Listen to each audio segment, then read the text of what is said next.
Hello बच्चों, आइए देखते हैं एक प्रश्न।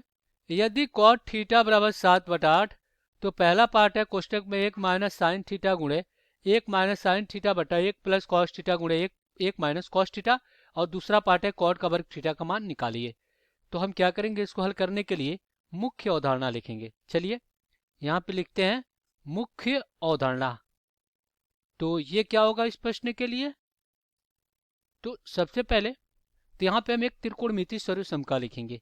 हमें पता है कि साइन का वर्ग a और प्लस कॉस का वर्ग a बराबर 1 होता है। अगर हम यहाँ से सिर्फ साइन का वर्ग a निकालें, साइन का वर्ग a, तो ये हो जाएगा 1 माइनस कॉस का वर्ग a।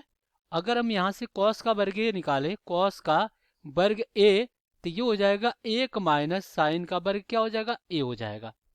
अब हम क्या करेंगे, दिए गए प्रश्न को हल कर लेंगे। चलिए, प्रश्न में दिया क्या है आपको? प्रश्न में दे दिया गया है कॉस थीटा बराबर 7/8।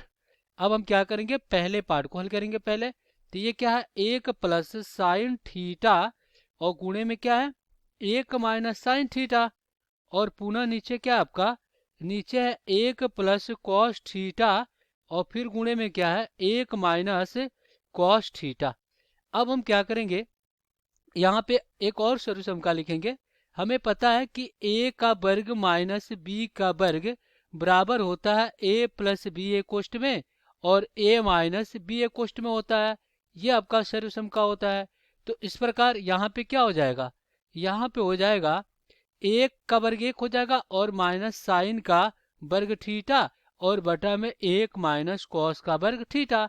अब देखिए 1 माइनस साइन का वर्ग थीटा क्या हो जाएगा, कॉस का वर्ग थीटा, और यहाँ पे 1 माइनस कॉस का वर्ग थीटा, ये साइन का वर्ग थीटा हो जाएगा।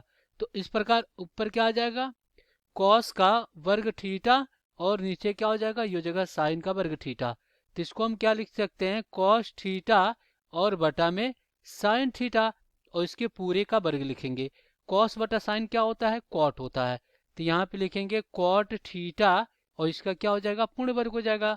और कॉट थीटा का मान तो हमें दिया गया प्रश्न में 7/8।